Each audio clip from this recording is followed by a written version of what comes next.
Bismillahirrahmanirrahim. Assalamualaikum warahmatullahi taala wabarakatuh. Berita Hijrah 26 Jun bersama saya Aziz Arifin dan berikut tajuk utama malam ini.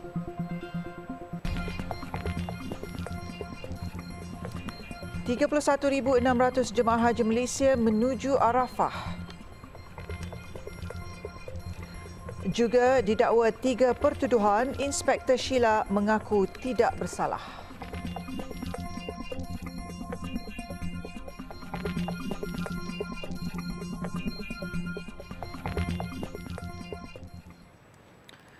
Seorang jurulatih yang parah dalam insiden letupan bom lempar di kem Said Sirajuddin Gemas tengah hari semalam meninggal dunia ketika menerima rawatan di Hospital Segamat.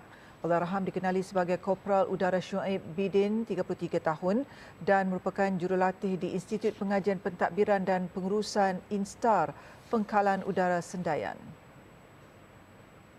Jenazah Allahyarham kemudian selamat dikebumikan di Tanah Perkuburan Islam Kampung Tuk Kapur, Binjai pada pukul 12.30 tengah hari tadi.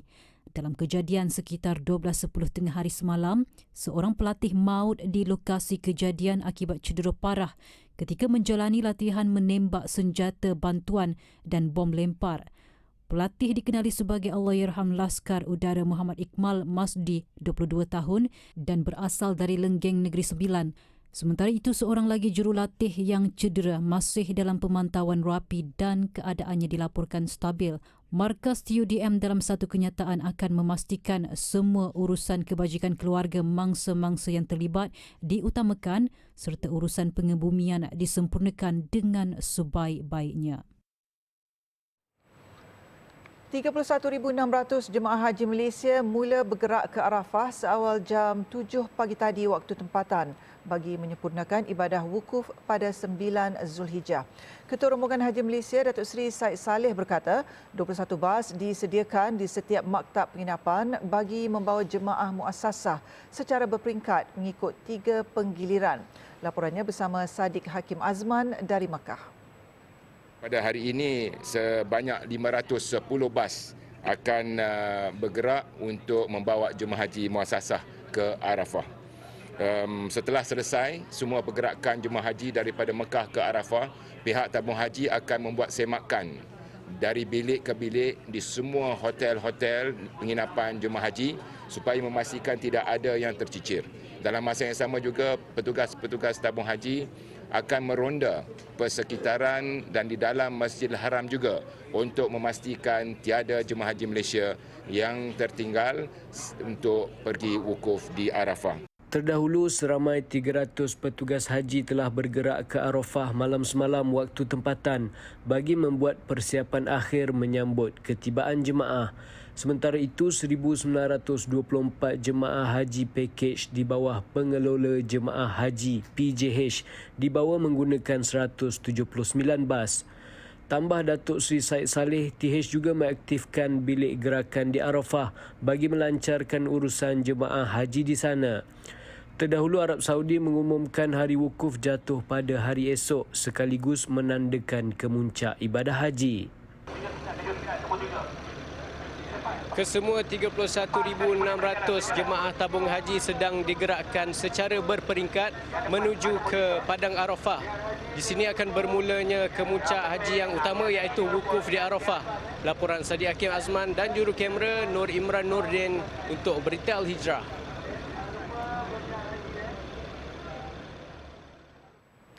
Sementara itu, bagi jemaah yang sedang dirawat di Pusat Rawatan TH Mekah dan Hospital Arab Saudi, mereka akan dibawa ke Arafah menggunakan 6 bas khas diiringi unit ambulans menerusi program safari wukuf. Menteri di Jabatan Perdana Menteri, Datuk Dr. Muhammad Naim Mokhtar menyifatkan safari wukuf satu komitmen terbaik TH bagi memastikan jemaah yang terlantar dan uzur dapat menyempurnakan rukun terpenting haji iaitu wukuf. Tabung haji menyediakan bas-bas khas dan ada bas-bas yang saya lihat tadi yang convertible. Dia convert jadi seolah-olah macam ambulans. Jadi mereka yang tidak mampu untuk berjalan terbaring, dia orang ni baring di ward-ward, mereka ni akan dibawa oleh petugas-petugas haji ini untuk naik ke bas-bas tersebut dan dibawa ke Arafah. Pengarah Operasi Perubatan Mekah, Dr. Amin Shah Ahmad berkata, pasukan perubatan akan menyiapkan pesakit pada malam sebelum hari wukuf, khususnya pesakit yang memerlukan kebergantungan kepada tangki oksigen. Sekitar jam 3 pagi, sebelum waktu subuh itu kita siapkanlah pesakit-pesakit ini untuk memakai ihram dan juga untuk mandi, membersihkan diri dan sebagainya. Dan kita akan bekerjasama dengan semua petugas yang berada di pusat rawatan ini untuk melaksanakannya. Safari wukuf diperkenalkan pada tahun 2016 dengan melibatkan 6 bas yang telah diubah suai. Jemaah yang terlantar akan diiringi pasukan perubatan terdiri daripada pakar perubatan, pegawai perubatan dan jururawat terlatih. Laporan Sadiq Hakim Azman dan jurukamera Imran Nurdin dari Makkah untuk Berita Al-Hijrah. Seorang inspektor wanita yang tular di media sosial baru-baru ini dihadapkan di 2 Mahkamah Majistret Selayang atas 2 pertuduhan mengaibkan kehormatan seorang anggota polis berpangkat Lance Corporal serta 1 tuduhan melakukan ugutan jenayah ke atas seorang wanita warga emas. Sheila Sharon Stephen Kumar, 35 tahun, bagaimanapun membuat pengakuan tidak bersalah bagi ketiga-tiga pertuduhan tersebut. Di hadapan Majistret Nur Hafizah, wanita itu didakwa mengaibkan kehormatan Lance Corporal Abdul Arif Farhan Abdul Razak di Taman Seri Gombak 15 Jun lepas. Dia dituduh mengikut Seksyen 509 Kanun Keseksaan yang memperuntukkan hukuman penjara maksimum 5 tahun atau denda atau kedua-duanya jika sabit kesalahan. Sementara itu, di hadapan Majistret Chai, wanita itu didakwa mengugut M. Silva Kumari, 69, dengan niat untuk mendatangkan kegentaran kepada wanita warga emas itu pada 12 tengah hari di tempat dan tarikh sama. Mengikut Seksyen 506 Kanun Keseksaan yang membawa hukuman penjara maksimum 2 tahun atau denda atau kedua-duanya jika sabit kesalahan. Pegawai polis wanita itu juga didakwa menghina kesopanan seorang lelaki P. Taneswaran, 31, di lokasi dan tarikh sama pada 1 tengah hari. Dia didakwa mengikut Seksyen 509 Kanun Keseksaan. Mahkamah membenarkan tertuduh diikat jamin RM5,000 dengan seorang penjamin bagi ketiga-tiga pertuduhan dan menetapkan 7 Ogos ini untuk sebutan semula kes. Kegiatan memecah dan mencuri duit tabung masjid di sekitar daerah Kubang Pasu tumpas dengan penahanan seorang suspek lelaki pada 18 Jun lalu. Pemangku Ketua Polis daerah Kubang Pasu, Deputy Superintendent Chiang Chung Saur berkata, suspek sebelum ini menyamar sebagai jemaah wanita dengan memakai telekung dan memecah tabung masjid pada awal pagi. Modus operandi suspek ini adalah dengan menyamar sebagai jemaah masjid selama beberapa hari sebelum memecah tabung masjid dengan menggunakan mesin grinder dan mencurikan wang sumbangan yang berada di dalam peti-peti tersebut. Terdahulu, laporan polis mengenai kes pecah tabung itu dibuat seorang jemaah Masjid Al-Hidayah Taman Pasu. Tambah Superintendent Chien, penahanan suspek di sebuah rumah di Taman Sri Aman membawa kepada tangkapan seorang lagi rakan sejenayah yang menjadi transporter. Hasil siasatan, suspek pertama tidak mempunyai rekod jenayah, manakala suspek kedua pula mempunyai 15 rekod lampau kesalahan jenayah dan dadah serta 2 kes dikehendaki polis. Kedua-duanya turut positif dadah jenis metafetamin dan direman sehingga 28 Jun depan. Dengan tertangkapnya suspek, BSJD IPD Kubang Pasu berjaya menyelesaikan sebanyak 8 kes pecah tabung masjid, pecah pejabat kilang dan kes pecah masuk sebuah rumah melibatkan kerugian lebih RM10,000. Pertubuhan Akademi Al-Bayan tampil dengan misi dan visi memperkasa golongan mu'alaf, khususnya melahirkan pendakwah mu'alaf. Ia menerusi pembinaan kompleks pengajian Islam Akademi Al-Bayan yang pertama di Malaysia bertempat di Kampung Peguh, Melaka. Sempena 10 hari terawal bulan Zulhijjah ini, ayuh sama-sama berinfak ke pembangunan Akademi Al-Bayan. Semoga infak ini menjadi saham berpanjangan di akhirat. Papa, kita mau pergi mana? Hari ini ada orang buat korban. Korban? Apa tu? Orang mualaf macam kita ni ada bahagian daging yang akan diberikan sumbangan. Ya ke, Papa? Amin dah lama tak makan daging. Assalamualaikum, Mang. Waalaikumsalam. Daging korban ada lagi ke? Allah, daging korban dah habis abang. Tadi orang lagi kan. Kalau macam tu, tak adalah rezeki kami. Pa. Amin lah, Pa.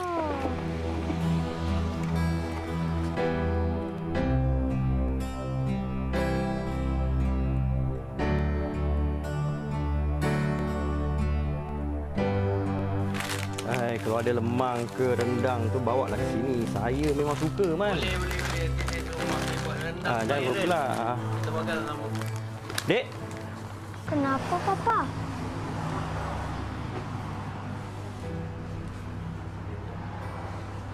Bang, saya minta maaf. Tak. Ni duit baki awak tertinggal. Baki awak tadi ambil. Ambil.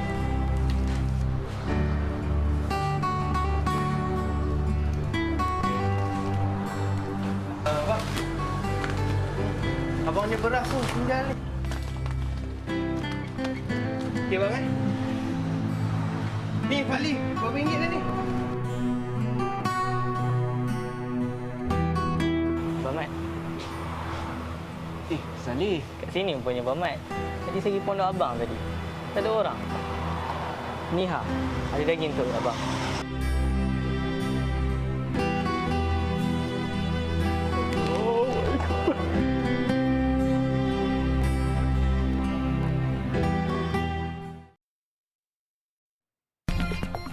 Lapangan terbang antarabangsa Kuala Lumpur mampu saingi Changi Airport. Alhamdulillah, bertemu kembali. Bulan Zulhijjah menjadi saat yang dinantikan oleh umat Islam bagi merebut ganjaran pahala menerusi pelaksanaan ibadah korban. Bagi memenuhi permintaan yang memberangsangkan, Izi Korban membuka penyertaan ibadah korban dalam dan luar negara sehingga hari kedua Aidiladha memandangkan masjid dan surau akan menutup penyertaan lebih awal.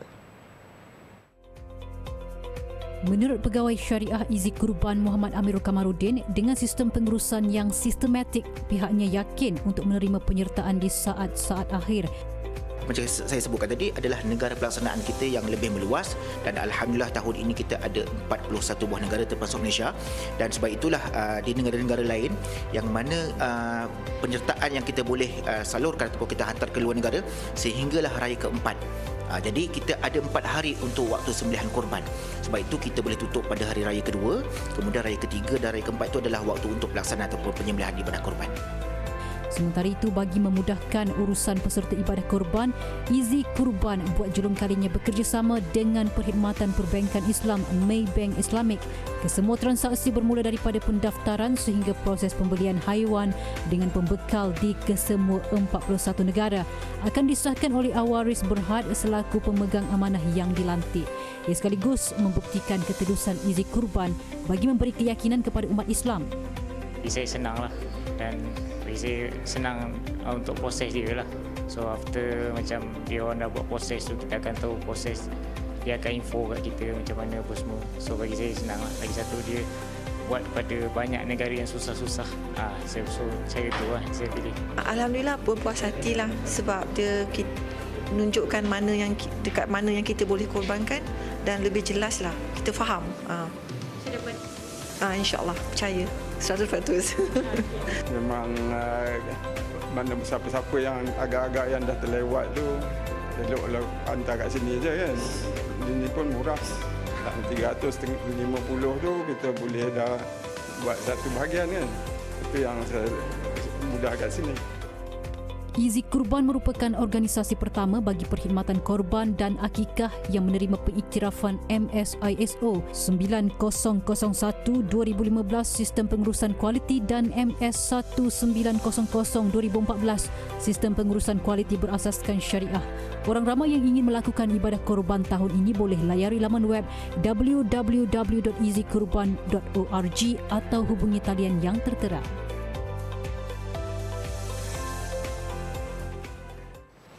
Bagi menjamin sekuriti tenaga jangka panjang di negara ini, kerajaan menggariskan 2 Pelan Hala 7. Perdana Menteri Datuk Seri Anwar Ibrahim memaklumkan strategi itu membabitkan peralihan tenaga nasional NETR serta ekonomi dan teknologi hidrogen HETR. Kedua-dua pelan itu bakal dilancarkan pada separuh kedua tahun ini. Jelas beliau, NETR akan menggariskan strategi secara menyeluruh dan inisiatif berimpak tinggi untuk mempercepatkan usaha peralihan tenaga. NETR itu katanya akan dilengkapkan dengan HETR yang didorong oleh inovasi teknologi. As part of the responsibilities of each nation towards overall global climate targets, we have revised our nationally determined contribution to reduce the intensity of greenhouse gas GHG emissions by 45% by 2030 compared to 2005 levels. Beliau berkata demikian ketika berucap pada Majlis Pelancaran Persidangan Asia Tenaga 2023 Energy Asia 2023 Charting Pathways for a Sustainable Asia di Pusat Convention Kuala Lumpur pagi tadi. Turut hadir Presiden dan Ketua Pegawai Eksekutif Petronas Tan Sri Tengku Muhammad Taufik dan Naib Presiden S&P Global Daniel Yergen. Mengulas lanjut, Malaysia juga katanya komited untuk menyokong golongan belia serta pendidikan dan latihan vocational technical TVET berikutan menyedari bahawa model insan yang dilengkapi dengan kemahiran yang relevan berupaya menyumbang kepada pencapaian jaminan sekuriti tenaga jangka panjang. Jabatan Penjara Malaysia melaksanakan pemindahan banduan di penjara yang dikategorikan sebagai zon merah bagi mengurangkan kesesakan. Pengarah bahagian pengurusan banduan jabatan itu, Ajidin Saleh berkata pihaknya mengenal pasti 5% daripada keseluruhan penjara berada di zon merah iaitu melebihi kapasiti 1,200 orang terutama di pantai timur, Sabah dan Sarawak. Level merah atau kuning. Merah bermaksud kesesakan dan kita boleh tolerance kesesakan pada kadar 20%. Katakan kapasiti 1,000, kiranya kapasiti 1,000 itu diisi oleh 1,200 banduan, maknanya masih tolerance lagi. Dan itu masih kita warnakan kuning. Tapi bila lebih daripada 20%, dia akan menjadi merah. Dan alhamdulillah program ini dapat juga mengurangkan kesesakan.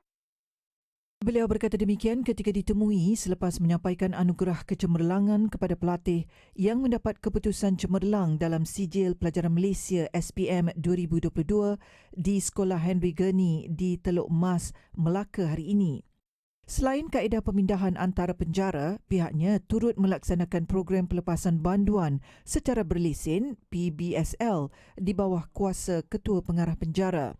Menerusi kaedah PBSL itu, katanya, pemulihan dalam komuniti dilihat lebih efektif apabila diberi peluang melibatkan diri dalam bidang pekerjaan bersama majikan. Jelas beliau, kedua-dua kaedah itu lebih menjimatkan kos berbanding membina kompleks penjara baharu. Kementerian Pengangkutan yakin perubahan drastik dapat dilihat pada lapangan terbang antarabangsa Kuala Lumpur KLIA Terminal 1 dalam tempoh 3 tahun akan datang. Menterinya Anthony Loke berkata KLIA yang dibuka 25 tahun dahulu pernah menjadi hub pengangkutan udara terbaik di dunia. Namun kedudukan itu telah diatasi negara lain termasuk lapangan terbang Changi di Singapura. KLIA juga mesti membuat pembaikan ataupun meningkatkan semula imej dan juga prestasi. Ya, jadi beberapa projek yang sedang berjalan termasuk prasarana yang perlu kita tambah baik, termasuklah aerotrain, baggage handling system. Semua ini sedang berjalan. Cuma seperti yang saya katakan dalam ucapan tadi, bukan sahaja kemudahan-kemudahan tetapi dari segi mutu perkhidmatan, level of service dan juga ekosistem airport kita, termasuklah kemudahan seperti yang kita buka hari ini, capsule transit, hotel, F&B, retail dan sebagainya. Semuanya mesti bergerak seiring untuk menjadikan lapangan terbang kita ini satu lapangan terbang yang hebat di dunia. Dalam anugerah lapangan terbang dunia Skytrax 2023, lapangan terbang Changi di Singapura dinobatkan sebagai lapangan terbang terbaik dunia, diikuti lapangan terbang antarabangsa Hamad Doha dan lapangan terbang Haneda Tokyo. KLIA jatuh 5 anak tangga dalam senarai 100 lapangan terbang terbaik dunia dan menduduki ranking ke-67 berbanding tempat ke-62 pada tahun sebelumnya. Rekod terbaik dipegang KLIA adalah kedudukan kedua lapangan terbang terbaik dunia pada 2001 sebelum jatuh ke kedudukan ke-14 pada 2013 dan tangga ke-44 pada 2018. Anthony Loke ditemui media selepas merasmikan kapsul Transit Nav launch di lapangan terbang antarabangsa KLIA. Setiap kapsul yang berukuran 650 kaki persegi ini dilengkapi dengan kemudahan port pengecasan USB, soket kuasa, kunci pintu digital, Wi-Fi dan cermin solid bagi mewujudkan persekitaran yang selesa. Pertubuhan Kebajikan Anak Yatim Malaysia Peyatim optimis untuk mewujudkan sebuah pusat pengajian Islam anak yatim ASEAN APIA dalam usaha melahirkan para hufaz dalam kalangan anak-anak yatim atau miskin untuk menjadi imam, pendakwah dan usahawan Muslim yang kompeten di era teknologi maklumat kini. Bersempena bulan Zulhijjah ini, berinfaklah ke tabung pembangunan Akademi Pengajian Islam Anak Yatim ASEAN APIA bagi membela nasib anak yatim di rantau ini. Semoga infak ini menjadi asbab kita dapat bersama Rasulullah sallallahu alaihi wasallam di syurga nanti. Mak, Aisyah dapat nombor 1, Mak. Betul cakap Mak. Walaupun kita miskin, tapi kalau kita berusaha bersungguh-sungguh, mesti berjaya. Allah sentiasa bersama dengan orang yang sabar, kan, Mak? Mak rehat dah dulu. Besok Aisyah datang balik.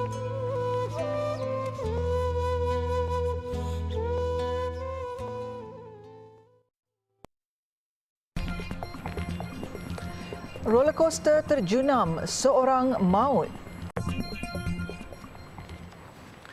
Alhamdulillah, bertemu kembali. Aman Palestin menyasarkan kira-kira 800,000 umat Islam akan menerima manfaat daging korban pada sambutan Aidiladha tahun ini. Pengurus Besar Pemasaran Aman Palestin Berhad Muhammad Farhan Muhammad Fadil berkata, agihan itu melibatkan ibadah korban di 8 buah negara, antaranya Palestin, Syria dan Lubnan. Tidak terkecuali umat Islam memerlukan di Malaysia. Kita buat di Palestin, di Syria, di Lubnan, di Yaman, Brazil, India, Malaysia dan juga Indonesia. Jadi di Lubnan, Brazil dan India ni kita buat khas untuk warga Palestin dan juga Syria lah. Jadi tahun ini juga kita sasarkan sebanyak 280 ekor lembu dan 2,900 ekor kambing lah. Tambah beliau, ibadah korban di Yaman boleh dibuat pada harga serendah RM700 bagi seekor kambing. Sementara itu, jelas Muhammad Farhan, ibadah korban yang dijalankan di India dan Brazil akan disejuk bekukan dan dihantar kepada penerima manfaat di Palestin dan Syria dalam tempoh 2 hingga ke 4 bulan, di mana ketika itu umat Islam di Syria dan Palestin sedang berhadapan dengan musim sejuk. Penyertaan ibadah kurban bersama Aman Palestin bermula serendah RM750 dan ditawarkan sehingga hari kedua Aidiladha. Jadi terus segera hubungi kami supaya kita dapat bantu bersama-sama memperjuangkan mereka yang berada dekat sana. Dengan bantuan daging korban kita buat ini, insya-Allah mereka dapat survive, mereka dapat pertahankan tanah air mereka. Untuk maklumat lanjut, hubungi talian tertera atau layari jommenyumbang.com. Di Sweden, seorang maut manakala 7 lagi cedera apabila sebuah roller coaster tergelincir sebelum terjunam. Kejadian berlaku di Taman Tema Gröna Lund di Stockholm. Menurut laporan media tempatan, salah sebuah gerabak roller coaster Jetline itu terputus sebelum terjunam bersama individu yang menaikinya. Roller coaster yang dilancarkan pada 1988 itu bergerak pada kelajuan 90 km sejam. Polis Stockholm menerima panggilan mengenai insiden itu sekitar jam 11.39 pagi waktu tempatan. Susulan insiden itu, taman tema berkenaan diarah untuk dikosongkan. Saksi kejadian memaklumkan terdengar bunyi kuat sebelum melihat gerabak itu terjunam. Siasatan masih dijalankan untuk mengetahui punca sebenar insiden berkenaan.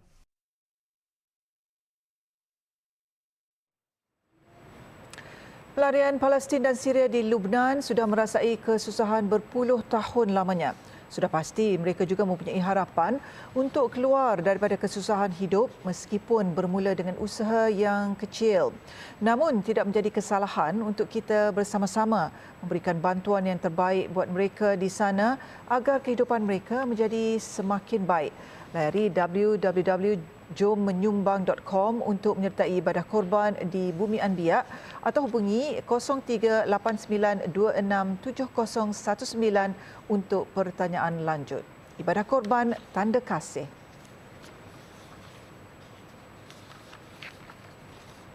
Sekian untuk malam ini. Banyak lagi kandungan berita Al Hijrah menerusi platform media sosial seperti Facebook, Twitter, YouTube, Instagram dan TikTok. Dan jangan lupa alhijrahnews.com untuk laporan berita dalam dan luar negara serta artikel eksklusif. Terus setia bersama TV Al Hijrah dan saksikan Rehlah Ibrahim sebentar lagi bersama Hanan Abdul Rahman yang terbang ke Zanzibar, Tanzania bagi mencari ibrah di sebalik kehidupan masyarakat Muslim di sana. Menutup tirai berita Al Hijrah, visual agihan makanan kepada jemaah haji di Makkah yang disumbangkan di restoran makanan Arab di Johor. Saya Aziz Arifin, satukan ummah dengan ilmu bagi memperkasa Malaysia Madani. Assalamualaikum dan selamat malam.